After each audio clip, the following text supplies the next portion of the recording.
So hello lovely people, welcome to the Ground Cinnamon. So you're extremely hungry, you want something put together in 10 minutes, you have some ground meat lying in your fridge, but you're bored of the regular burger. What are you gonna do? You're gonna make an amazing saucy sloppy joe. Now sloppy joes literally come together in 10 minutes, and of course we've added a solid twist to this. So without wasting much time, let's get straight into this. So believe it or not, for a sloppy joe, this is all you need. How many ingredients are these? 7? 8? Yeah, 8. That's all you need.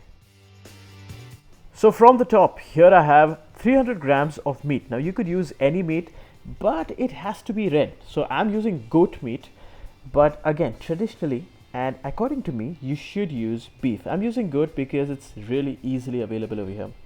Now 300 grams is perfect for a meal of 2. Here I also have 1 small onion diced, 7 cloves of garlic slivered, half a cup of ketchup. Now this is the ratio, 300 grams of meat, half a cup of ketchup. Calibrate accordingly. 3 tablespoons of unrefined sugar, 1 tablespoon of yellow mustard. Now they'll say you have to use Dijon. Trust me, use English mustard, it's better. A heaped teaspoon of Kolhapuri Zatka. You also want some seasoning, some salt, and I want to finish this dish with Worcestershire sauce and pepper. You want some pepper. Now the first step, of course, is going to be browning off your meat. So in a tablespoon or a tablespoon and a half of oil, in goes the meat. Now it is really important that you brown off your meat because this meat has a lot of hidden flavor and you really want to bring it out. You want to accentuate it by browning it off. As you brown your meat, you also want to break it up. And you also want to season it with a little bit of salt. Now don't season it excessively, we're going to season it later, we're going to finish it off later. At this point, a little bit of salt is going to help again to accentuate those flavors. And now browning this off is going to take a little bit of time. It's minced meat, it's not going to take a lot of time, but say about 3 or 4 minutes. And you want to get it something like that. Now once that is achieved, you want to drain off that meat. And in some cases, you will have some excess fat. You want to get rid of that fat. I don't have any, so nothing to worry about. And in the same pot, in a couple of tablespoons of oil, in go the onions. And same thing, you want to get them nice and translucent. Once your onions have turned translucent, mine have almost begun to turn brown. Now this is the point, you want to add the garlic. Now the garlic, you don't want to sweat it for too long. You want to sweat it for maybe 30 seconds, 45 seconds at best. But the lesser you sweat it, the more aroma it's going to retain. So stir it around, after which you want to add your meat, give that a mix and season the mixture.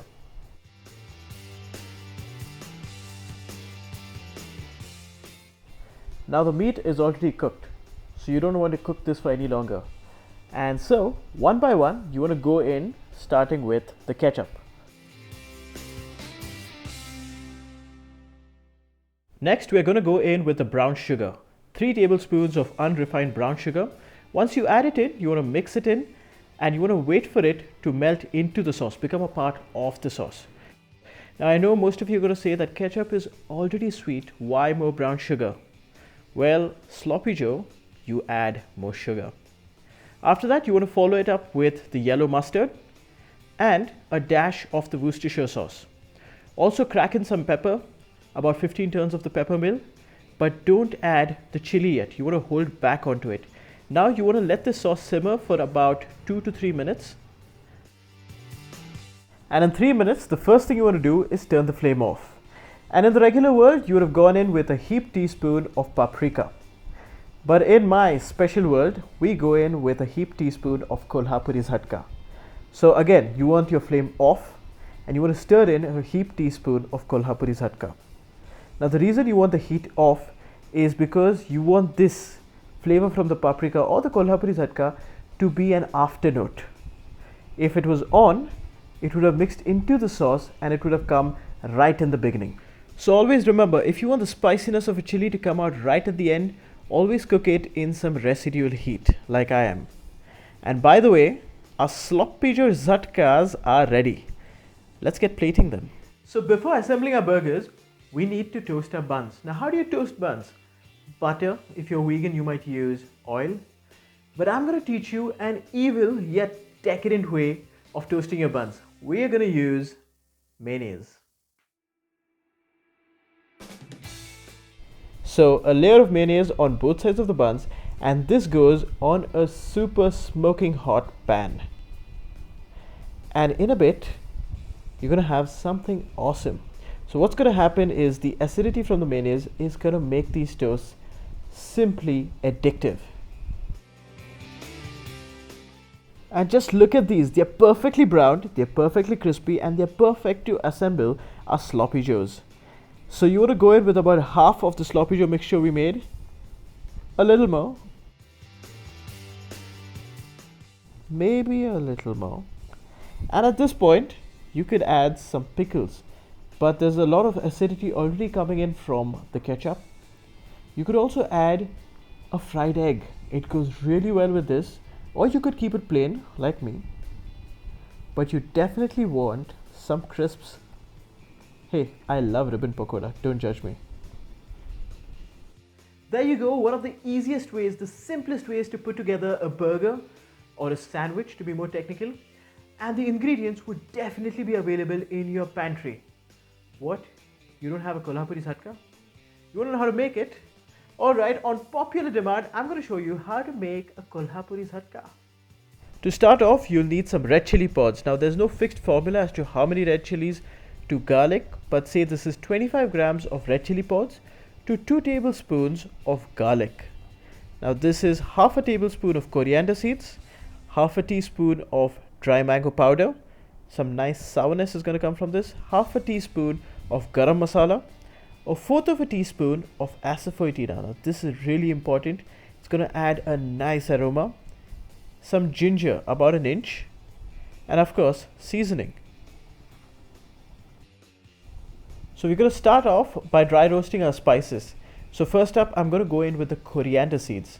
So on a medium hot pan, go the coriander seeds. And you want to toss them as the pan heats up so they don't burn. And you want to take them a few shades darker. Something like that. Once that's done, you want to dispense them off and place your red chili pods. Now the red chili pods, you want a few charred marks and you want to be really careful. Toss them around nicely. If not, one side of the chili will burn and the other side will remain raw.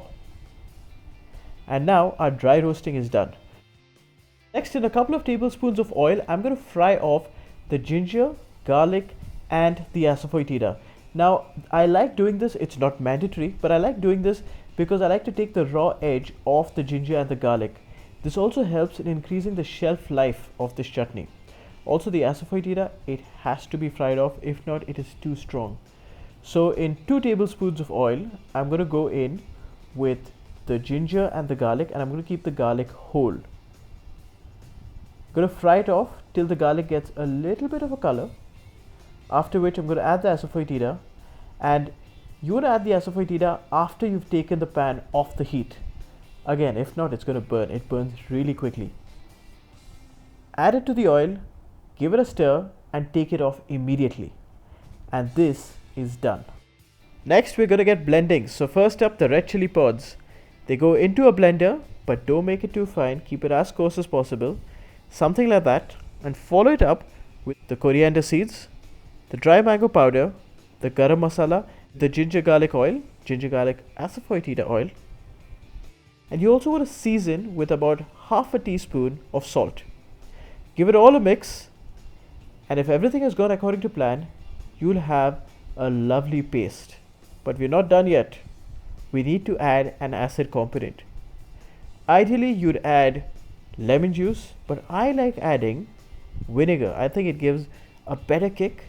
So go in with about half a tablespoon of vinegar. Give it another blend. And there, it's ready.